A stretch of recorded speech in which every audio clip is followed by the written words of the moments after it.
नमस्कार। कुरुक्षेत्र में है आप, जिसका फैलाव वहां तक है जहां तक सूर्य की किरणें पहुंचती है, जहां न कोई नीति है ना कोई नियम है, जहां न सूर्योदय के साथ युद्ध आरंभ होता है, न ही सूर्यास्त के साथ युद्ध समाप्ति की घोषणा होती है, जहां कोई भी किसी भी क्षण अपने राजनीतिक साम दाम दंड भेद का भरपूर इस्तेमाल कर राजनीतिक जमीन पर कब्जा कर सकता है, साथ ही साथ कुरुक्षेत्र में विजय पताका फहरा सकता है।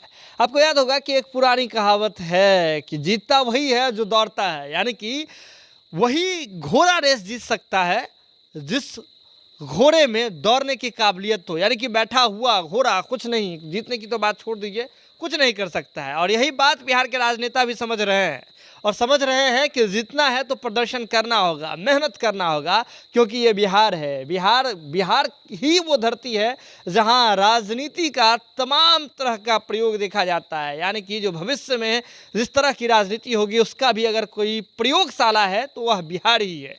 बिहार की ही भूमि है जहां पे राजनीतिक जो है फसल हमेशा प्रतिक्षण लहराते रहता है। यहाँ की राजनीतिक भूमि में कभी भी अकाल नहीं पड़ता है। इस बात को बीजेपी भी समझ रही है, नीतीश कुमार जी भी समझ रहे हैं और बिहार से बाहर बैठे हुए तमाम दल के नेता भी समझ रहे हैं और समय समय पर उन्हें बिहार की राजनीति को देखने, सीखने, समझने की ज़रूरत पड़ती रहती है।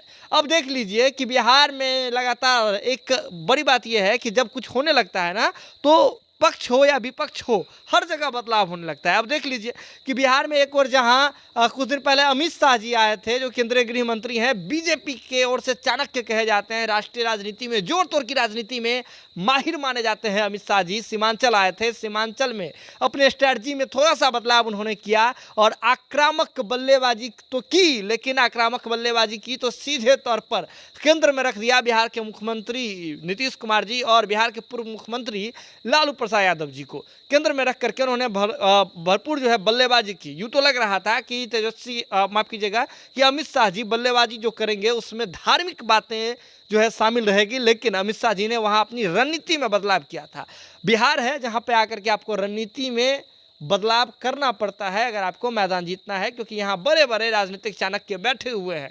यहाँ तो कई जो हैं घोषित चाणक्य हैं, कई जो है जो सबके सामने दिखते हैं ऐसे चाणक्य हैं, लेकिन यहाँ बिहार में अगर देखिए तो चाय के टपरियों पे भी, चौक चौराहे पर भी कई राजनीतिक चाणक्य घूमते हैं। इसलिए तो आपको यहाँ संभल करके रहना होता है, फूक फूक करके कदम रखना होता है। और एक और कहावत है कि जला हुआ जो है, दूध का जला हुआ फूक फूक करके पिया जाता है। तो पहले से अमित शाह जी 2015 में दूध का जला हुआ हो चुके हैं, तो अब 2024-25 की जब बात है तो वे भी फूक फूक करके कदम रख रहे हैं और 2022 से ही रणनीति का जाल बिछाना शुरू कर चुके हैं। अब देखिए बिहार में अचानक से डिमोशन का दौर चलने लगा है। अब हम यह कैसे कह रहे हैं, तो आपको बता दें कि जैसे ही नीतीश कुमार जी और सोनिया गांधी जी के और लालू प्रसाद यादव जी की मुलाकात की बात हुई थी, जिसके बाद नीतीश कुमार जी बाहर आए थे, थोड़े बुझे बुझे से लग रहे थे नीतीश कुमार जी के चेहरे में वो चमक नहीं नजर आ रही थी, जिसके बाद बीजेपी ने इस चमक पर भरपूर घेरा और सीधे तौर पर नीतीश कुमार जी के सामने यह सवाल खड़ा कर दिया कि चले थे बड़ा एक विपक्ष का नेता बनने के लिए, लेकिन आपको भाव कहाँ मिल रहा है। सोनिया गांधी जी से मुलाकात की तो तस्वीर दिखाइए, जैसे सीआईए में माफ कीजिएगा जो सीएए और एनआरसी वाला मुद्दा चल रहा था, उस समय कागज दिखाने वाली बात चल रही थी, तो ऐसे ही कहा बीजेपी ने नीतीश कुमार जी से कह दिया कागज छोड़िए, आप बस तस्वीर दिखा दीजिए। तस्वीर कहाँ आई, नहीं प्रोटोकॉल या फिर थोड़ा आपको भाव देते हुए सोनिया गांधी आपको छोड़ने आई, कोई बात नहीं हुआ, 15-20 मिनट में आपको निपटा करके बाहर कर दिया गया। और सबसे बड़ी बात, अगर कांग्रेस अगर अपनी आस्था दिखाती, आप पर भरोसा करती, तो भारत जोड़ो यात्रा जो चला रही है उसमें तेजी क्यों लाती। उन्हें कांग्रेस को उस यात्रा को धीमी कर देना चाहिए, आपको प्रमोट करना चाहिए, तो वो कांग्रेस तो कर नहीं रही है। बहरहाल जो कुछ भी बात हो, जिस पर ललन सिंह जी ने सीधे तौर पर सुशील कुमार मोदी जी से कहा कि देखिए, सुशील कुमार मोदी जी को जदयू और ललन सिंह हमेशा इस बात पर कह रहे हैं कि अगर आपको नीतीश कुमार जी, जो कि आपके परम मित्र रहे हैं, तो नीतीश कुमार जी पर पूरा हमला करने से अगर आपका कुछ भला हो जा रहा है तो कर लीजिए, हम लोग करने दे रहे हैं, आप कर लीजिए। यानी कि आपको याद होगा कि कैसे सुशील कुमार मोदी जी 2017 वाली भूमिका में फिर से आ गए हैं और इस बार जैसे बिहार में बदलाव हुआ है, इसके बाद सुशील मोदी लगातार कैंप कर रहे हैं, जिसके बाद कह रहे हैं कि सुशील कुमार मोदी जी को 2020 के सरकार बनने के बाद जो प्रमोशन विथ डिमोशन मिला था, यानी कि बिहार की राजनीति से बाहर कर दिए गए थे। नीतीश कुमार मुख्यमंत्री तो बने थे, लेकिन सुशील कुमार मोदी जी को उप मुख्यमंत्री नहीं बनाया गया था, तो उस भूमिका में अगर फिर से आप आ जाते हैं तो आपका स्वागत है।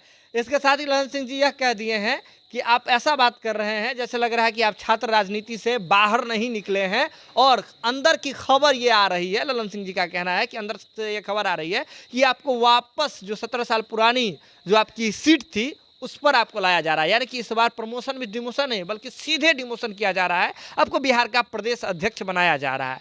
इसको सिरे से खारिज कर दिया सुशील कुमार मोदी जी ने। उन्होंने कहा कि 17 साल पुरानी वाली बात बीजेपी नहीं करती है और बीजेपी की ये एक पुरानी नीति रही है कि जिसको एक बार बना दे तो दूसरे को मौका देगी। 17 साल पुराने वाले जगह पर बीजेपी क्यों भेजेगी, ये सुशील कुमार मोदी जी कह रहे हैं। लेकिन सुशील कुमार मोदी जी को अपनी स्थिति भी वर्तमान में देखनी चाहिए। क्यों देखनी चाहिए? क्योंकि ललन सिंह जी ऐसे नेता हैं जिनके बारे में कहा जाता है कि उनकी सभी पार्टी में पैठ है, सभी पार्टी में उनके लोग हैं। और देखिए वर्तमान परिस्थिति को भी समझ लीजिए कि ललन सिंह जी अगर ये कह रहे हैं, हो सकता है राजनीतिक पॉलिटिकली एक पिन मारने की कोशिश कर रहे हो, सटाइल कर दिए हो, लेकिन परिस्थिति ऐसी है कि बिहार में देख लीजिए ना, बिहार बीजेपी में कितने ऐसे नेता हैं, एक संजय जायसवाल और एक माफ कीजिएगा सुशील मोदी को छोड़ करके, जो प्रमुख रूप से हावी हो रहे हैं नीतीश कुमार जी पर और महागठबंधन के सरकार पर। संजय जायसवाल जी भी बस थोड़े थोड़े आते हैं, कोशिश करते हैं, लेकिन सुशील कुमार मोदी जी 2017 वाले फॉर्म में हैं और एकदम फॉर्म में चल रहे हैं। सुशील कुमार मोदी जी जितने भी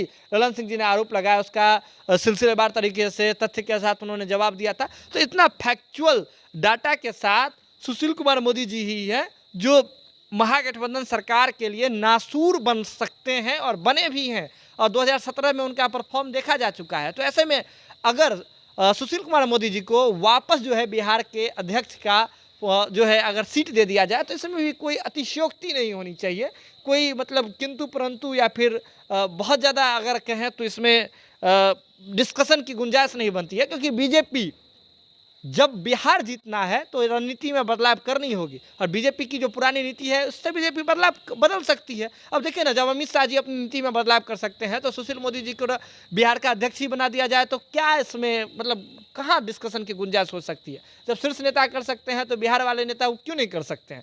तो ऐसा हो सकता है, इसमें कोई दिक्कत नहीं है। लेकिन सुशील कुमार मोदी जी ने यह भी कह दिया कि हमें तो ये खबर है कि जदयू के जो राष्ट्रीय अध्यक्ष है ललन सिंह जी, उनको मुंगेर का जिला अध्यक्ष बनाया जाना है। आप समझ लीजिए किस तरह की बातें चल रही है। पॉलिटिकली बयानवीर बनने की एक दूसरे अग्निवीर, बिहार में अग्निवीर बनने वाले बात पर तो कितना बवाल हुआ था, लेकिन अब बयानवीर बनने में कोई पीछे नहीं छूट रहे हैं, बयान दिया जा रहा है एक दूसरे पर। लेकिन आपको बताते हैं कि बदल कैसे गया है रणनीति। नीतीश कुमार जी का भी डिमोशन हो गया, जो बिहार के मुख्यमंत्री नीतीश कुमार जी हैं उनका भी डिमोशन हो गया। कैसे? और इस डिमोशन पर बहुत ज़्यादा हल्ला हुआ है। एक और अगर आप देख रहे हैं कि सुशील कुमार मोदी जी के डिमोशन की चर्चा हो रही है, ललन सिंह जी ने उनका डिमोशन करके बिहार का प्रदेश अध्यक्ष बना दिया है बीजेपी का, हालांकि अभी नहीं हुआ है। और सुशील कुमार मोदी जी ने जदयू के राष्ट्रीय अध्यक्ष का जो है डिमोशन करके मुंगेर का जिला अध्यक्ष बना दिया। लेकिन नीतीश कुमार जी का डिमोशन कैसे हुआ? नीतीश कुमार जी का जो डिमोशन हुआ है वह खुद जदयू में किया गया। अब आप सोच रहे होंगे कि जदयू के सर्वमान्य नेता है नीतीश कुमार जी, जदयू में उनके खिलाफ कोई चूत तक नहीं शब्द जो है निकाल सकता है, जुबान से नहीं निकाल सकता है। आप आरसीपी सिंह की चर्चा कर रहे हैं, जदयू से बाहर निकले हैं उसके बाद चर्चा कर रहे हैं। आरसीपी सिंह जी कुछ अगर जवान खोले हैं तो जदयू से बाहर निकलने के बाद, जदयू में रहते हुए कुछ भी हो गया आरसीपी सिंह जी के, लेकिन उन्होंने नीतीश कुमार के खिलाफ कुछ भी नहीं बोला। यह जदयू का एक अनुशासन है, डिसिप्लिन है कि नीतीश कुमार के खिलाफ जदयू में कुछ भी कोई चर्चा नहीं करता है।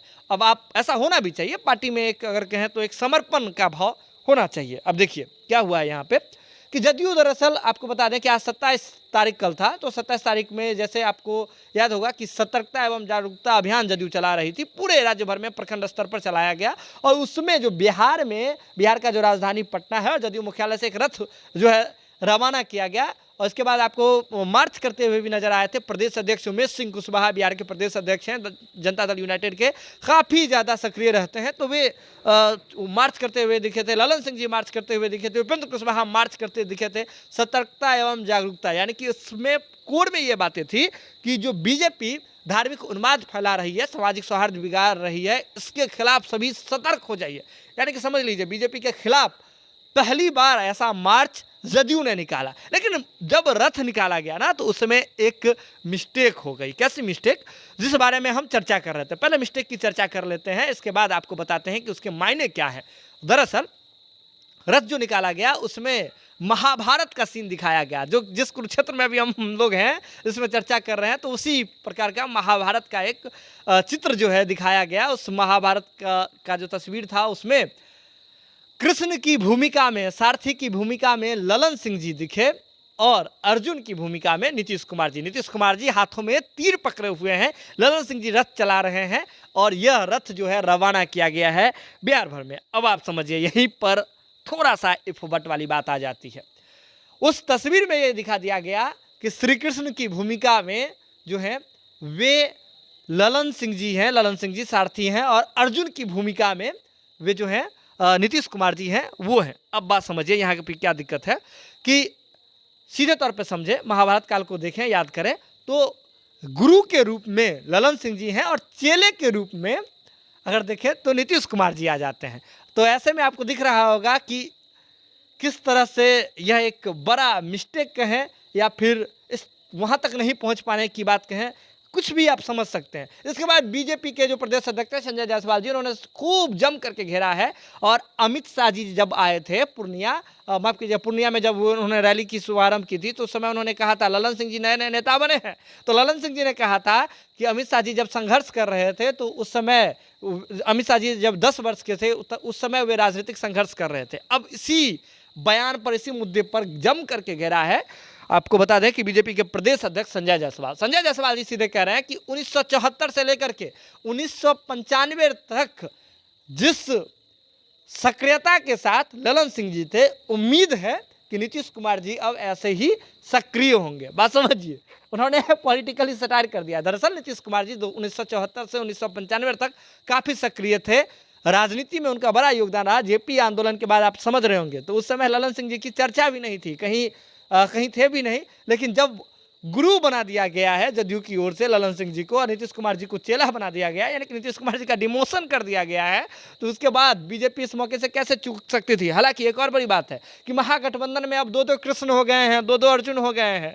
एक और जहाँ तेज प्रताप यादव जी कृष्ण की भूमिका में थे, तो तेज प्रताप वाले रोल में अब आपको बता दें कि ललन सिंह जी भी आ गए हैं। और जहाँ शिष्य में पहले से बिहार के उप मुख्यमंत्री तेजस्वी यादव थे, तो अब बिहार के मुख्यमंत्री नीतीश कुमार जी भी अर्जुन की भूमिका में आ गए हैं। लेकिन समझ लीजिए, इसमें बहुत सारी बात छुपी हुई है। बहरहाल बात समझिए कि हम आपसे लगातार चर्चा कर रहे थे कुरुक्षेत्र में कि कैसे ललन सिंह जी की एक राजनीतिक महत्वाकांक्षा है, वे क्या चाह रहे हैं बिहार से। अगर बिहार में नीतीश कुमार जी को पम्प अप करने का, अगर देखें बिहार से राष्ट्रीय राजनीति में उतारने के लिए ललन सिंह जी चाहे उपेंद्र कुशवाहा जितने उतारू दिख रहे हैं, तो उसमें आपको पता होगा कि क्या है। जदयू में नीतीश कुमार जी के बाद सेकंड इन टियर नेता नीतीश कुमार जी ने तो नहीं बनाया, लेकिन अभी वर्तमान में देखें तो राष्ट्रीय अध्यक्ष के रूप में आरसीपी सिंह जी के जाने के बाद ललन सिंह जी का नाम स्वतः ही आ जाता है। तो ऐसे में ललन सिंह जी भी चाह रहे हैं कि अगर राष्ट्रीय राजनीति में नीतीश कुमार जी अर्जुन की भांति उतर जाते हैं तो मैदान तो अपना होगा। यानी कि एक बड़े रणनीतिकार के रूप में ललन सिंह जी अब दिख रहे हैं।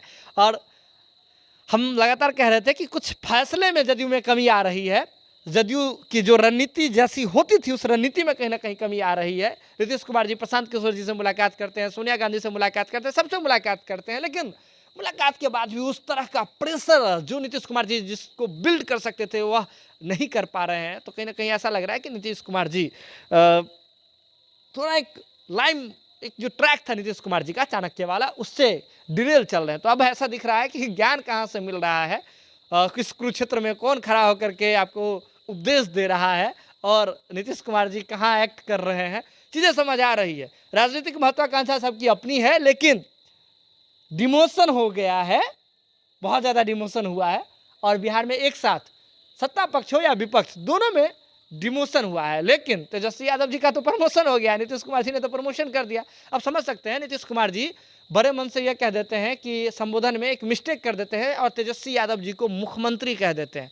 अब मिस्टेक आपको ले रहे होंगे आप इसको, लेकिन आप समझिए कि नीतीश कुमार जी जैसा इंसान किस प्रकार का पॉलिटिकल प्रेशर में है। आप इस चीज़ को आप देख रहे हैं, कैसे वे विपक्ष से मुलाकात कर रहे हैं।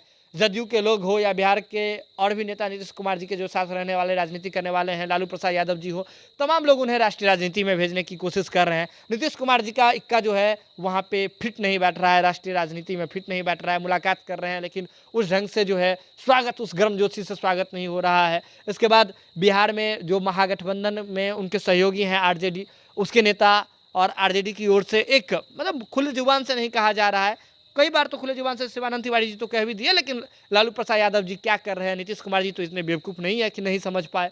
वे चाह रहे हैं कि कैसे तेजस्वी यादव जी को मुख्यमंत्री बना दिया जाए। नीतीश कुमार जी राष्ट्रीय राजनीति में चले जाए या फिर आश्रम खोले, बहुत तरह की बात हो रही है। तो नीतीश कुमार जी किस पॉलिटिकल प्रेशर में चल रहे हैं यह समझ आ रहा होगा, और नीतीश कुमार जी का जबान जो है वह कैसे फिसल रहा है इस पॉलिटिकल प्रेशर में। उप मुख्यमंत्री को मुख्यमंत्री कह दे रहे हैं, तो बहुत तरह की बात चल रही है। लेकिन जुड़े रहिए आप कुरुक्षेत्र में सजग रहना बेहद ज़रूरी है, क्योंकि यहाँ किसी भी क्षण कोई परिवर्तन हो सकता है, कुछ नया अपडेट आ सकता है। अब समझिए अभी गलती से कह दिए हो मुख्यमंत्री, हो सकता है असली में कर दे नीतीश कुमार जी। नीतीश ही हैं तो फिर कुछ सब संभव है। नीतीश कुमार जी की नीतियों पर तो शक गुंजाइश नहीं किया जा सकता। लेकिन वर्तमान में समझिए कि राजनीति में अभी एक दूसरे को पटकने के लिए भरपूर कोशिश किया जा रहा है, रात रात भर जग करके मेहनत किया जा रहा है। इसके लिए ज़रूरत है कि आप भी सजग रहिए। जो भी अपडेट होगा हम आपसे शीघ्र ही साझा करेंगे, और जो कुछ भी जैसा भी कुछ भी बदलाव होता है हम आपके सामने पहुंचाएंगे। इसके लिए ज़रूरत है कि आप खबर देख लीजिए तो ज़रूरत है इसे सब्सक्राइब कर लीजिए, चैनल को सब्सक्राइब नहीं किए हैं तो, और थोड़ा शेयर कर दीजिए। शेयर करके मनोबल हमारा थोड़ा बढ़ाइए। बहुत बहुत धन्यवाद।